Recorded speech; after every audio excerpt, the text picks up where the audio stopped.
Vamos a ver cómo queda, si no después lo grabo en mi casa y hago uno mejor. Entonces, lo que habíamos quedado era, habíamos hecho hasta el cansancio el repaso acerca de cuál era lo que pasa en las interacciones gravitatorias, que son siempre atractivas.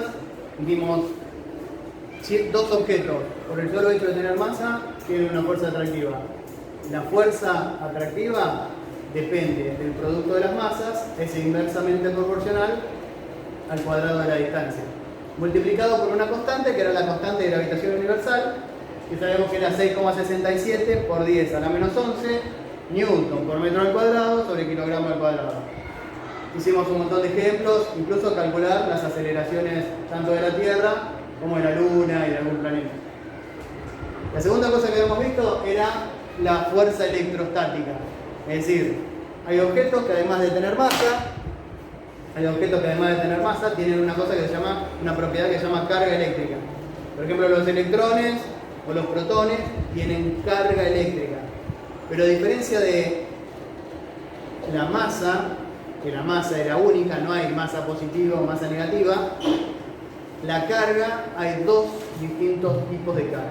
¿Está bien? Que podría haber dicho, como digo siempre, roja o azul, verde y amarillo, lo que sea, pero pusieron positiva y negativa. ¿Está bien? Entonces dijeron,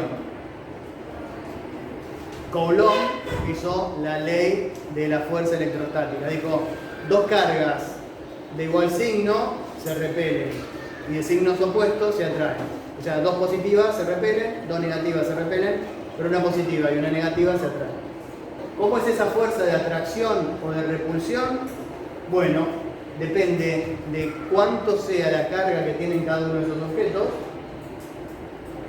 y es proporcional al producto de esas dos cargas e inversamente proporcional a la distancia que estén separadas, multiplicada por una constante que en este caso se llama la constante de Coulomb, que es 9 por 10 a la 9 newton por metro al cuadrado sobre Coulomb al cuadrado. Esa letra C mayúscula es la unidad de carga que se llama Coulomb en homenaje a Coulomb, que fue el que hizo la ley, ¿no? Entonces, es una ley muy parecida a la ley de atracción gravitatoria. En vez de tener el producto de las masas, ahora tengo el producto de las cargas. Y sigo dividiendo por la distancia al cuadrado. Lo que es muy distinto es la constante de proporcionalidad. En el caso de la atracción gravitatoria era 6,67 por 10 a la menos 11 newton por metro al cuadrado sobre kilogramo al cuadrado. Y en el caso de la interacción electrostática es 9 por 10 a la 9 newton por metro al cuadrado sobre Coulomb al cuadrado. Y hasta acá habíamos llegado y habíamos empezado a hacer un ejercicio que decíamos, bueno, pará, hay objetos que tienen carga y masa. Por ejemplo, un electrón. Un electrón tiene carga y tiene masa. ¿Qué pasa si tengo un electrón y tengo otro electrón? Va a haber una fuerza atractiva gravitatoria, pero va a haber una fuerza repulsiva eléctrica, electrostática. ¿Estamos de acuerdo? Porque los electrones tienen masa, por lo tanto va a tener cierta atracción gravitatoria. Pero los electrones tienen carga. Se le dice que los electrones tienen carga negativa. Entonces, como un electrón tiene carga negativa, otro electrón tiene carga negativa, eléctricamente se repelen. ¿Está bien? Entonces, la masa del electrón es 9,1 por 10 a la menos 31 kilogramos. Es decir, un 1 dividido un 1 seguido de 31 ceros, ¿no? Bueno, no lo puedo dibujar porque tenía muchos ceros, ¿no? 0,30 ceros, un numerito. Bien. Pero la carga también es muy chiquita. La masa es muy chiquita y la carga también es muy chiquita. Es menos 1,6 por 10 a la menos 19 Coulomb. Entonces, si yo tengo un electrón ubicado a cierta distancia de otro electrón, yo tengo un electrón ubicado a cierta distancia con un electrón, puedo calcular la fuerza eléctrica repulsiva entre los dos electrones. ¿Cómo lo hago? Constante de Coulomb por carga de Coulomb, carga del electrón, por carga del electrón dividido la distancia al cuadrado. ¿Es cierto? Así calculamos la fuerza eléctrica. La constante está acá. producto de las cargas, producto, a ver, carga del electrón multiplicado por carga del electrón multiplicado por la constante dividido la distancia al cuadrado. Esa sería la fuerza repulsiva entre los dos electrones. ¿Cómo sería la fuerza atractiva gravitatoria? Masa del electrón multiplicado por masa del electrón dividido la distancia al cuadrado, todo por la constante de la gravitación universal. ¿Se entiende?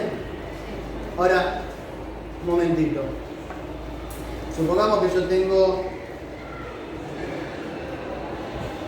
por ejemplo, la regla de recién, ¿cómo era tu apellido? Jessen. La regla de Jessen, que para los que estén viendo este video, les quiero decir que se rompió espontáneamente. Estaba rota esa regla, yo no vi que se rompiera. ¿Está bien? ¿Qué pasa si yo quiero comparar esta regla con la regla de Jessen, que era más o menos así de chiquita?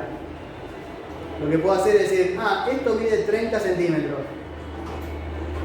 La regla esa de Jessen medía 5 centímetros. Esta regla mide 30 centímetros. La regla de Jessen mide 5 centímetros. ¿Cuál es más larga? Esta regla. ¿Cuántas veces más larga?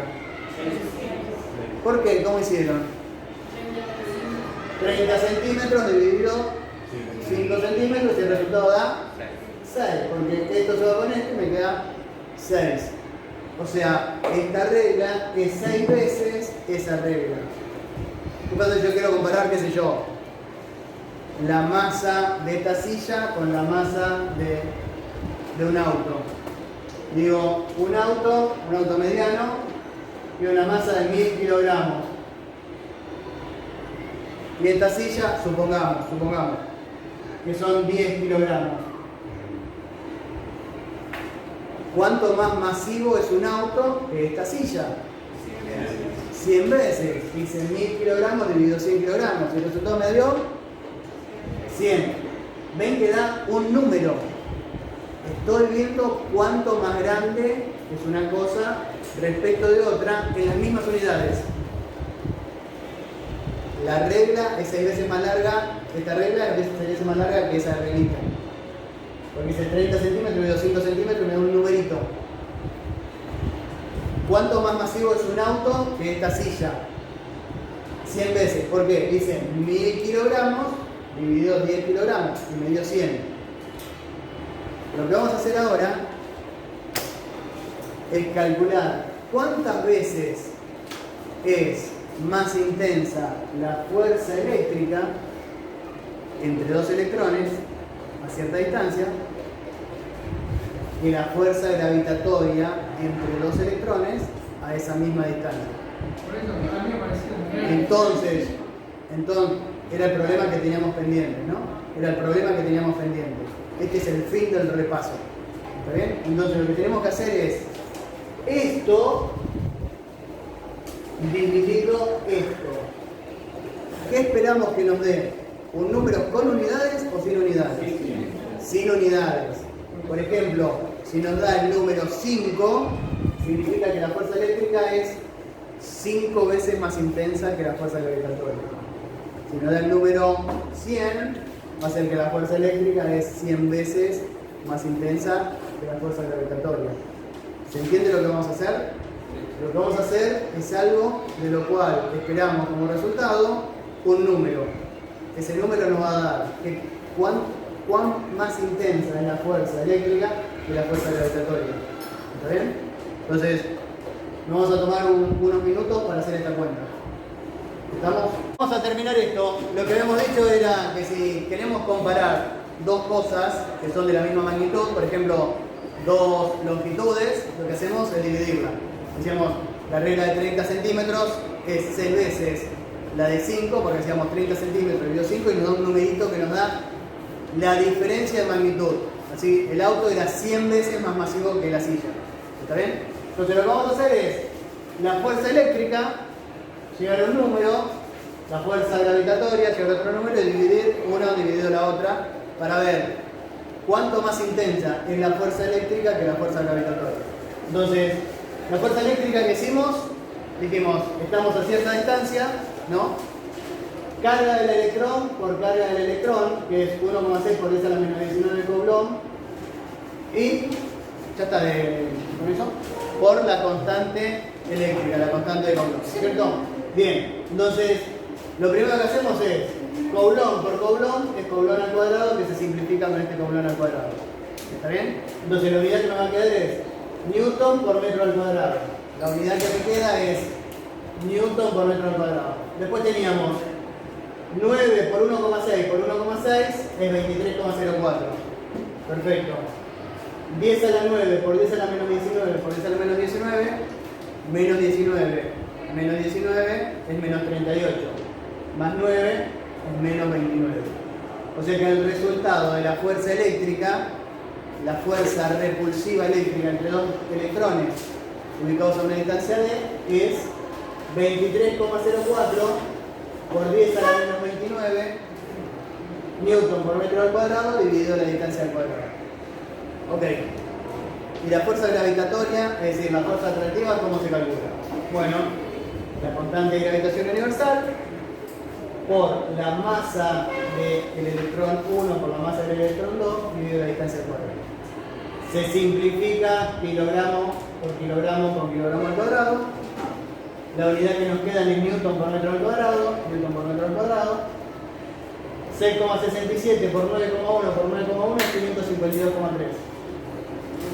Y 10 a la menos 31 por 10 a la menos 31 por 10 a la menos 11 es 10 a la menos 73, todo dividido distancia al cuadrado. ¿Hasta ahí están todos? ¿Sí? Entonces, así como que si quería comparar la regla esa con la reglita, lo dividía. Si quería comparar la masa del auto con la masa de la silla, lo dividía. Si quiero comparar la fuerza eléctrica con la fuerza gravitatoria, escribo la fuerza eléctrica dividido la fuerza gravitatoria. O sea, esto dividido esto. ¿Está bien? Distancia al cuadrado está dividiendo en ambos, o sea que se simplifica. Newton por metro al cuadrado está multiplicando en ambos, o sea que se simplifica. Me queda 23,04 por 10 a la menos 29 dividido 552,3 dividido 10 a la menos 73. Me queda un número. Y ese número es 4,17 por 10 a la 42. O sea que necesito las manos. O sea que la fuerza eléctrica 10 a la 42 es 10 a la sexta por 7, porque 7 por 6 es 42. 10 a la sexta es 1.000.000. O sea que la fuerza eléctrica es 1.000.000 de millones de millones de millones de millones de millones de millones de veces más intensa que la fuerza gravitatoria. ¿Está bien? 4,17 por un 1 seguido de 42 ceros. La fuerza eléctrica es 4,17 millón de millón de millón de millón de millón de millón de millones de veces más intensa que la fuerza gravitatoria. ¿Está claro? Por eso es que ustedes cuando veían en química las interacciones, cómo se mantenían unidas las moléculas y moléculas con moléculas, casi todo se explicaba por interacciones eléctricas. ¿Está bien? Muchas no eran exactamente electrostáticas, pero tenían que ver con la fuerza electrostática. ¿Está? O sea que este problema que me quedó pendiente indica cuánto más intensa es la fuerza eléctrica que la fuerza gravitatoria. ¿Estamos? ¿Sí? Bien. Bueno, entonces lo que les decía era, si yo tengo un determinado tubo por el que pasa algún líquido o algún gas, o podría ser un río por el que pasa agua, ¿no? Tengo un tubo por el que pasa un líquido o un gas. El caudal de ese río, por ejemplo, se define como el volumen de agua por unidad de tiempo que pasa por esa área transversal, ¿no es cierto? Si fuese un tubo que tiene una sección circular, digo, bueno, por esta sección circular, ¿cuántos litros pasa en una hora? Entonces eso me da el caudal en litros sobre hora. Si es una cosa mucho más grande, sería en metros cúbicos sobre minutos. Recién, cuando me decían que el caudal del río Paraná era 17 millones de litros por segundo, ¿no? Una locura la cantidad de agua que pasa por el río Paraná. Podría ser lo mismo con decíamos también con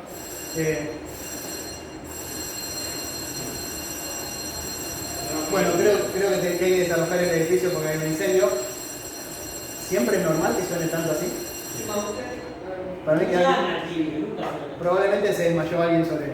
Bueno, ¿está bien? Entonces es volumen sobre tiempo. ¿Está bien? Otro ejemplo era el gas. El gas, que es un fluido, también nos interesa, o le interesa a la empresa, saber cuánto fluido, cuánto gas, qué volumen estuvieron consumiendo. Entonces, si conocen el caudal y lo multiplica por el tiempo, eso le da el volumen. ¿Está? Lo que nos va a interesar a nosotros es qué pasa si en lugar de tener un tubo, tenemos un cable conductor, ¿cierto? Un cable de cobre, casi todos son de cobre, pero podría ser otro material conductor, por el cual la corriente eléctrica puede circular. ¿Está bien? Entonces, en lugar de circular un determinado fluido, va a circular corriente eléctrica. Va a circular carga eléctrica. ¿Está bien? Lo que va a pasar es carga eléctrica. Casi siempre son electrones, pero podría ser otro tipo de carga. Entonces, al paso, a la circulación de carga eléctrica, se lo llama corriente eléctrica. ¿Está bien? Y se lo define como la carga dividido el tiempo. ¿Está bien? Yo pongo también un área así y digo, bueno, ¿cuánta carga atravesó esa área en un determinado tiempo? ¿Está bien? Al cociente entre la carga que pasó dividido el tiempo que transcurrió mientras pasó esa carga, se la denomina corriente eléctrica. Lo importante es que la corriente eléctrica es carga en movimiento. Carga eléctrica en movimiento. ¿Está bien? Habíamos visto que la unidad de carga era el coulomb. La unidad de tiempo era el segundo. O sea que la unidad de carga eléctrica va a ser un coulomb dividido segundo. Y eso se llama amperio. ¿Está bien? El símbolo es A mayúscula, el símbolo del coulomb es C mayúscula, y el símbolo del segundo es S. Un amperio es coulomb sobre segundo. En la práctica, todos los electricistas, los ingenieros, nadie dice amperio, todos dicen amperio. ¿Está bien? Porque esto es en honor, así como coulomb era en honor a un físico que se llamaba Coulomb, el amperio es en honor a un físico francés que se llamaba Ampère. Entonces todos le dicen ampere en lugar de amperio. Pero en Argentina, la unidad de verdad se llama amperio. ¿Está bien? Entonces, yo sé que un amperio es un coulomb dividido segundo. ¿Eso se entiende? Es una cantidad de carga de un coulomb que se trasladó atravesando cierta superficie en un segundo. ¿Queda claro? Por otro lado, yo sé que la carga del electrón, a ver si se ve Por otro lado, yo sé que la carga del electrón, ahí se va a ver. Yo sé que la carga del electrón es 1,6 por 10 a la menos 19 coulomb. ¿Está bien? La pregunta es, un amperio, es igual a cuántos electrones moviéndose en un segundo. Es decir, si yo tengo una corriente de un amperio, fíjense que si ustedes se compran un lavarropa o un televisor o lo que sea, una de las cosas que les informan, sobre todo en los motores, si compran algún motor, le dicen la corriente eléctrica que va a circular por ese artefacto cuando ustedes lo enchufen. Lo que ustedes me decían recién de los voltios, lo vemos la clase que viene. ¿Está bien? Por ahora nos importa la corriente que va a circular. La corriente que va a circular cuando lo enchufan es algo que en general en los motores se informa. Si es un motor que va, lo enchufas y van a circular 2 amperios. Todo el mundo dice 2 amperios, pero es 2 amperios. ¿Está bien? Ahora bien, lo que yo pregunto es, en una corriente de 1 amperio, que es 1 coulomb dividido segundo, es igual a ¿cuántos electrones? ¿Se entiende? Porque la carga de un solo electrón, ¿cuánto es? 1,6 por 10 a la menos 19 coulomb. ¿Sí? O sea que 1 coulomb, ¿cuántos electrones son? Bueno, esa es la cuenta que quiero que hagan. ¿Está? La segunda cosa. No. Es una regla de 3 simple, ¿no? Por ejemplo, yo te digo,